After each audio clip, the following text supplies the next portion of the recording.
اللهم صل على سيدنا مولانا وبارك وسلم وصلوا عليه. بسم اللہ الرحمن الرحیم. السلام علیکم ورحمۃ اللہ وبرکاتہ. ناظرین، آج کا ہمارا موضوع ہے عیدین کی نماز کا طریقہ اور اس کے متعلقہ مسائل کے بارے میں. ناظرین، سب سے پہلے ہم بات کرتے ہیں عیدین کی راتوں کی فضیلت کے بارے میں. حدیث میں ہے، جو شخص عیدین، عید الفطر، عید الاضحیٰ کی رات جاگا، عبادت کی، اس کا دل اس دن مردہ نہ ہوگا جس دن دل مردہ ہو جائیں گے. یعنی جس دن لوگ قیامت کی سختیوں سے پریشان ہوں گے، اس دن وہ قیامت کے دن کی ہولناکیوں سے محفوظ رہے گا. ناظرین، شوال کے مہینے کی پہلی تاریخ کو عید الفطر اور ذی الحجہ کی 10ویں تاریخ کو عید الاضحیٰ کہتے ہیں. یہ دونوں دن اسلام میں عید اور خوشی کے دن ہیں، اور ان دونوں دنوں میں بطور شکر 2 رکعت نماز پڑھنا واجب ہے. نماز جمعہ کے وجوب اور صحت کے لیے جو شرائط ہیں وہی سب عیدین کی نماز میں بھی ہیں، سوائے خطبہ کے کہ جمعہ کی نماز میں خطبہ شرط ہے اور نماز سے پہلے پڑھا جاتا ہے، جبکہ عیدین کی نماز میں شرط نہیں، سنت ہے اور نماز کے بعد پڑھا جاتا ہے.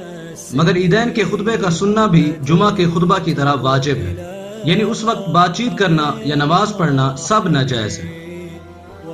ناظرین، مقتدی کو اندیشہ ہو کہ وضو کرنے میں عید کی نماز فوت ہو جائے گی تو تیمم جائز ہے.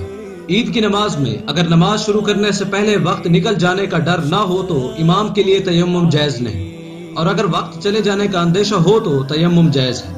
مقتدی نے وضو سے عید کی نماز شروع کی، پھر وضو ٹوٹ گیا، اب ڈر ہے اگر وضو کرنے جائے گا تو جماعت نہ ملے گی، تو تیمم کر کے نماز پڑھ لے. آج کل عید کی نماز ایک سے زیادہ جگہ پر مختلف اوقات میں ہوتی ہے، تو اگر دوسری جگہ جماعت ملنے کی امید ہو تو وضو کے ساتھ دوسری جگہ جا کر جماعت سے نماز پڑھ لیں. ناظرین، اب ہم بات کرتے ہیں عیدین کی سنتوں کے بارے میں. عید الفطر کے دن 12 چیزیں مسنون ہیں. نمبر 1، غسل کرنا. نمبر 2، مسواک کرنا. نمبر 3، اپنی استطاعت کے مطابق عمدہ سے عمدہ کپڑے پہننا. نمبر 4، خوشبو لگانا. نمبر 5، صبح سویرے اٹھنا. نمبر 6، عیدگاہ میں بہت سویرے جانا. نمبر 7، عیدگاہ جانے سے پہلے کوئی میٹھی چیز مثلا چھوارے وغیرہ کھانا. نمبر 8، عیدگاہ جانے سے پہلے صدقہ فطر دے دینا. نمبر 9، عید کی نماز عیدگاہ میں جا کر پڑھنا، یعنی بلا ادھر شہر کی مسجد میں نہ پڑھنا. نمبر 10، جس راستے سے جائے واپس اس راستے سے نہ آنا.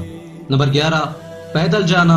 نمبر 12، راستے میں اللہ اکبر اللہ اکبر لا الہ الا اللہ واللہ اکبر وللہ الحمد آہستہ آواز سے پڑھتے ہوئے جانا. ناظرین، اب ہم بات کرتے ہیں کہ عید کی نماز کا طریقہ کیا ہے. عید الفطر کی نماز پڑھنے کا طریقہ یہ ہے کہ دل میں یہ نیت کرے کہ میں 6 تکبیروں کے ساتھ عید کی 2 رکعت نماز واجب پڑھتا ہوں. نیت کے مذکورہ الفاظ زبان سے کہنا ضروری نہیں، دل میں ارادہ کر لینا بھی کافی ہے. نیت کر کے ہاتھ باندھ لے اور سبحانک اللہم آخر تک پڑھ کر 3 مرتبہ اللہ اکبر کہے. ہر مرتبہ تکبیر تحریمہ کی طرح دونوں ہاتھ کانوں تک اٹھائے، تکبیر کے بعد ہاتھ لٹکا دے. 2 تکبیروں کے درمیان اتنی دیر تک ٹھہرے جس میں 3 مرتبہ سبحان اللہ کہا جا سکے. تیسری تکبیر کے بعد ہاتھ باندھ لے اور اعوذ باللہ اور بسم اللہ پڑھ کر سورہ فاتحہ اور کوئی دوسری سورہ پڑھ کر رکوع اور سجدہ کر کے کھڑا ہو. دوسری رکعت میں پہلے سورہ فاتحہ پڑھ لے، اس کے بعد 3 تکبیریں اسی طرح کہے، لیکن یہاں تیسری تکبیر کے بعد ہاتھ نہ باندھے بلکہ لٹکائے رکھے اور پھر چوتھی تکبیر کہہ کر رکوع میں چلا جائے. ناظرین، عیدین کی نماز کے بعد یا خطبہ کے بعد دعا مانگنا اگرچہ نبی کریم صلی اللہ علیہ وسلم اور ان کے صحابہ سے منقول نہیں، مگر چونکہ ہر نماز کے بعد دعا مانگنا مسنون ہے، اس لیے عیدین کی نماز کے بعد بھی دعا مانگنا مسنون ہوگا. ناظرین، اب ہم بات کرتے ہیں کہ عید الفطر اور عید الاضحیٰ میں فرق کیا ہے. عید الاضحیٰ کی نماز کا طریقہ بھی یہی ہے اور اس میں بھی وہ سب چیزیں مسنون ہیں جو عید الفطر میں ہیں. صرف اتنا فرق ہے کہ عید الاضحیٰ کی نیت میں عید الفطر کے بجائے عید الاضحیٰ کا لفظ شامل کرے. عید الفطر میں عیدگاہ جانے سے پہلے کوئی چیز کھانا مسنون ہے، عید الاضحیٰ میں ایسا نہیں. عید الفطر میں راستے میں آہستہ تکبیر کہنا مسنون ہے اور عید الاضحیٰ میں بلند آواز سے. عید الفطر کی نماز دیر کر کے پڑھنا مسنون ہے اور عید الاضحیٰ کی جلدی. عید الاضحیٰ میں صدقہ فطر نہیں بلکہ صاحب حیثیت افراد پر بعد میں قربانی کرنا واجب ہے. اذان اور اقامت عید الفطر اور عید الاضحیٰ دونوں میں نہیں. ناظرین، جہاں عید کی نماز پڑھی جائے یعنی عیدگاہ، میدان وغیرہ، وہاں اس دن اور کوئی نفل نماز پڑھنا مکروہ ہے، نماز سے پہلے بھی اور نماز کے بعد بھی۔ البتہ نماز کے بعد گھر میں آ کر نفل پڑھنا مکروہ نہیں، اور نماز عید سے پہلے یہ بھی مکروہ ہے۔ عورتیں اور وہ لوگ جو کسی وجہ سے نماز عید نہ پڑھ سکیں، ان کے لیے بھی نماز عید سے پہلے کوئی نفل وغیرہ پڑھنا مکروہ ہے۔ ناظرین، اب ہم بات کرتے ہیں کہ تکبیر تشریق کیا ہے۔ تکبیر تشریق یعنی ہر فرض نماز کے بعد ایک مرتبہ اللہ اکبر لا الہ الا اللہ واللہ اکبر وللہ الحمد پڑھنا واجب ہے۔ یہ تکبیر مفتہ بہ قول کے مطابق ہر اس شخص پر واجب ہے جس پر نماز فرض ہے، چاہے مرد ہو یا عورت، مقیم ہو یا مسافر، شہری ہو یا دیہاتی۔ ناظرین، یہ تکبیر عرفہ یعنی 9ویں تاریخ کی فجر سے 13ویں تاریخ کی عصر تک کہنا چاہیے۔ یہ کل 23 نمازیں ہیں جن کے بعد تکبیر واجب ہے۔ اس تکبیر کا بلند آواز سے کہنا واجب ہے، البتہ عورت آہستہ آواز سے کہے۔ نماز کے بعد فوراً تکبیر کہنا چاہیے۔ اگر امام تکبیر کہنا بھول جائے تو مقتدیوں کو چاہیے کہ فوراً تکبیر کہہ دیں، اس بات کا انتظار نہ کریں کہ جب امام کہے گا تو ہم کہیں گے۔ اگر کسی کو عید کی نماز نہ ملی تو وہ تنہا نماز عید نہیں پڑھ سکتا، اس لیے کہ اس میں جماعت شرط ہے۔ اسی طرح اگر کوئی شخص عید کی نماز میں شریک ہوا مگر کسی وجہ سے اس کی نماز فاسد ہو گئی تو وہ بھی اس کی قضا نہیں پڑھ سکتا، اور نہ ہی اس پر اس کی قضا واجب ہے۔ البتہ اگر کچھ اور لوگ بھی اس کے ساتھ شریک ہو جائیں تو پڑھنا واجب ہے۔ اگر کسی عذر سے پہلے دن نماز نہ پڑھی جا سکے تو عید الفطر کی نماز دوسرے دن اور عید الاضحیٰ کی 12ویں تاریخ تک پڑھی جا سکتی ہے۔ عید الاضحیٰ کی نماز میں بغیر عذر بھی 12ویں تاریخ تک تاخیر کرنے سے نماز ہو جائے گی مگر مکروہ ہے، اور عید الفطر میں بغیر عذر تاخیر کرنے سے بالکل نماز نہیں ہوگی۔ عذر کی چند مثالیں یہ ہیں: کسی وجہ سے امام نماز پڑھانے نہ آیا ہو، اس سے مراد وہ امام ہے جس کے بغیر نماز پڑھنے میں فتنے کا اندیشہ ہو، اور اگر فتنے کا اندیشہ نہ ہو تو مسلمان کسی اور کو امام بنا کر عید کی نماز پڑھ لے۔ تیز بارش ہو رہی ہو، چاند کی تاریخ یقینی طور پر کچھ معلوم نہ ہو، اور زوال کے بعد جب وقت ختم ہو جائے تو اس وقت معلوم ہو جائے۔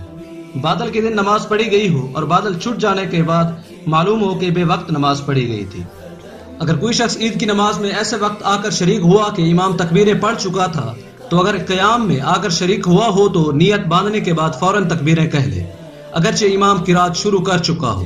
اور اگر رکوع میں آ کر شریک ہوا ہو تو اگر غالب گمان یہ ہو کہ تکبیروں سے فارغ ہونے کے بعد امام کے ساتھ رکوع مل جائے گا تو نیت باندھ کر تکبیر کہہ لے، اس کے بعد رکوع میں جائے۔